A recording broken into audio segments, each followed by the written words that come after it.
Good morning students. जैसा कि आप सभी को पता ही है, हम रासायनिक अभिक्रिया के प्रकार पढ़ रहे हैं। पर लास्ट जो हमारा टॉपिक था वो हमारा था प्रतिस्थापन अभिक्रिया। आज हम नंबर 4 पर पढ़ते हैं उपचयन अर्थात ऑक्सीकरण अभिक्रिया। इंग्लिश में से बोलते हैं ऑक्सीडेशन रिएक्शन। तो क्या होती है ऑक्सीडेशन रिएक्शन, ऑक्सीकरण क्या होता है, इसके बारे में हम आपको समझाएंगे। तो वे रासायनिक अभिक्रियाएं जिनमें निम्नलिखित क्रिया होती है। तो कौन कौन सी क्रियाएं में क्या क्रिया है। पॉइंट नंबर 1, ऑक्सीजन का जुड़ना। अगर किसी रासायनिक अभिक्रिया में ऑक्सीजन जुड़ रहा है या किसी तत्व या अणु के साथ ऑक्सीजन जुड़ रहा है तो उसका मतलब उसका ऑक्सीकरण हो रहा है। पॉइंट नंबर 2, या तो ऑक्सीजन जुड़े इसमें। पॉइंट नंबर 2, ऋण विद्युतीय तत्व का जुड़ना। अब ऋण विद्युतीय तत्व कौन से होते हैं, जिनकी ऊपर नेगेटिव चार्ज होता है, अर्थात जो इलेक्ट्रॉन को ग्रहण करते हैं, वे क्या कहलाते हैं आपके ऋण विद्युतीय तत्व। या तो आपका ऑक्सीजन जुड़े, पॉइंट नंबर 2 ऋण विद्युतीय तत्व का जुड़ना, और पॉइंट नंबर 3 है हाइड्रोजन का अलग होना। लेकिन इसमें से हाइड्रोजन, किसी तत्व या अणु से हाइड्रोजन का अलग होना भी आपका क्या कहलाएगा, ऑक्सीकरण कहलाएगा।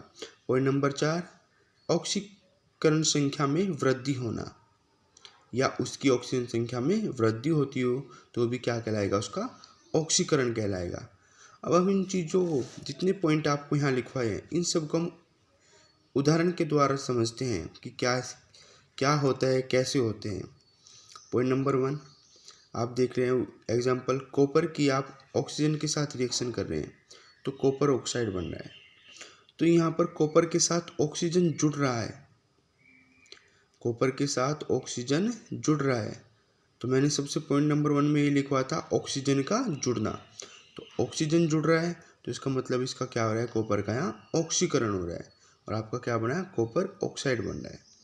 ऐसे ही कार्बन की अभिक्रिया आप किसके साथ कर रहे हैं, ऑक्सीजन के साथ, तो दोनों जुड़कर क्या बना रहे हैं, कार्बन डाइऑक्साइड। तो यहाँ भी कार्बन के साथ ऑक्सीजन जुड़ रहा है। तो मैंने पहले ही बोला ऑक्सीजन का जुड़ना आपका क्या कहलाएगा, ऑक्सीकरण कहलाएगा। तो यहाँ भी कार्बन का क्या हो रहा है, ऑक्सीकरण हो रहा है। नेक्स्ट एग्जाम्पल में देखते हैं Fe आयरन लोहा की आप अभिक्रिया क्लोरीन के साथ कर रहे हैं तो FeCl3 बन रहा है। तो जो आपका क्लोरीन है यह एक ऋण विद्युतीय तत्व है, और जब किसी में ऋण विद्युतीय तत्व जुड़ता है, इलेक्ट्रोनेगेटिव एलिमेंट जुड़ता है, तो उसका क्या होता है, ऑक्सीडेशन होता है। मैंने पहले लिखवा है ऋण विद्युतीय तत्व का जुड़ना। तो क्लोरीन एक आपका क्या है, ऋण विद्युतीय तत्व है। नेक्स्ट एग्जाम्पल देखते हैं, हाइड्रोजन आयोडाइड Hi+O2, तो मिलकर क्या बन रहा है, आपका जल बन रहा है और आयोडीन बन रही है, आयोडीन गैस बन रही है। तो यहाँ पर देखते हैं आयोडीन के साथ हाइड्रोजन है, अब ये हाइड्रोजन अलग हो गया, आयोडीन से हाइड्रोजन अलग हो गया, तो इसका क्या हो रहा है, यहाँ पर ऑक्सीडेशन हो रहा है, ऑक्सीकरण हो रहा है। यानी कि हाइड्रोजन का अलग होना भी क्या कहलाता है, आपका ऑक्सीकरण कहलाता है। तो इन एग्जाम्पल के द्वारा आपको ये समझ में आ गया होगा कि ऑक्सीकरण क्या होता है। नेक्स्ट है अपचयन यानी कि रिडक्शन। और जो अपचयन होता है ये ऑक्सीकरण का एकदम से उल्टा होता है, विपरीत होता है। वहाँ जो चीज़ जुड़ती थी यहाँ वो चीज़ हटेगी, अलग होगी। तो पढ़ते हैं अपचयन ऑक्सीकरण के विपरीत होता है, अर्थात वे रासायनिक अभिक्रियाएं जिनमें निम्नलिखित क्रियाएं होती हैं। पॉइंट नंबर 1, हाइड्रोजन का जुड़ना।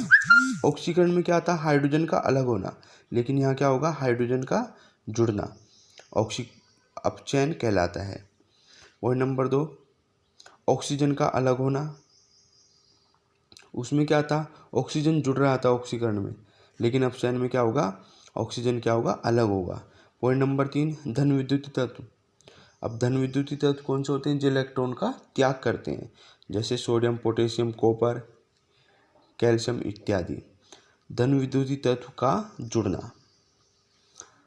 पॉइंट नंबर 4, ऑक्सीकरण संख्या में वृद्धि होना। सब उल्टा है, वहाँ जो चीज़ जुड़ रही थी वहाँ ये चीज़ अलग हो रही है, अब एग्जाम्पल के द्वारा समझते हैं इसको, एग्जाम्पल के माध्यम से। H2+S यानी कि हाइड्रोजन गैस सल्फर के साथ रिएक्शन कर रही है और H2S बन रहा है, हाइड्रोजन सल्फाइड बन रहा है। तो यहाँ देखते हैं हाइड्रोजन जुड़ रहा है सल्फर के साथ, तो हाइड्रोजन का जुड़ना आपका क्या कहलाएगा, अपचयन, रिडक्शन कहलाएगा। ऐसे ही ZnO जिंक ऑक्साइड कॉपर के साथ रिएक्शन करेगा तो Zn बनाएगा, जिंक बनाएगा और कार्बन मोनोऑक्साइड गैस बनाएगा। अब यहाँ से देख सकते हैं जिंक के साथ ऑक्सीजन जुड़ा हुआ है और इधर जाकर ऑक्सीजन अलग हो गया, तो जिंक का यहाँ क्या हो रहा है, अपचयन। मैंने लिखवाया था ऑक्सीजन का अलग होना, तो यहाँ से जिंक के साथ जो ऑक्सीजन जुड़ी हुई थी वो क्या होगी, अलग हो गई है। तो यहाँ पर जिंक का क्या हो रहा है, ऑक्सीकरण, अपचयन हो रहा है। नेक्स्ट पॉइंट CuCl2 कि कॉपर डाइक्लोराइड प्लस कॉपर की आप रिएक्शन करेंगे तो Cu2Cl2। तो यहाँ पर जो आपका कॉपर है ये एक धन विद्युतीय तत्व है और इधर एक कॉपर है, उधर जाकर कितनी कॉपर हो गई, 2। तो उसमें क्या हो रहा है, कॉपर जुड़ रहा है, कॉपर जुड़ रहा है मतलब धन विद्युतीय तत्व जुड़ रहा है। तो धन विद्युतीय तत्व का जुड़ना भी आपका क्या कहलाता है, रिडक्शन कहलाता है, अपचयन कहलाता है। तो ये तो आपका हुआ ऑक्सीडेशन और रिडक्शन। एग्जाम्पल के द्वारा भी आपको समझ में आ गए होंगे।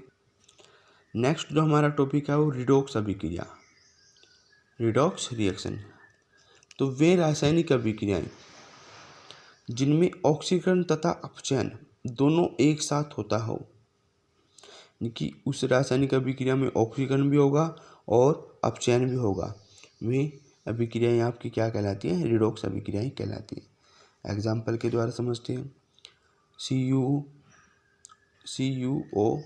कॉपर ऑक्साइड प्लस H2, तो यहाँ पर कॉपर और जल बना। अब यहाँ देखिएगा कॉपर के साथ यहाँ ऑक्सीजन है लेकिन उधर कॉपर के साथ ऑक्सीजन नहीं है, तो ऑक्सीजन अलग हो रहा है।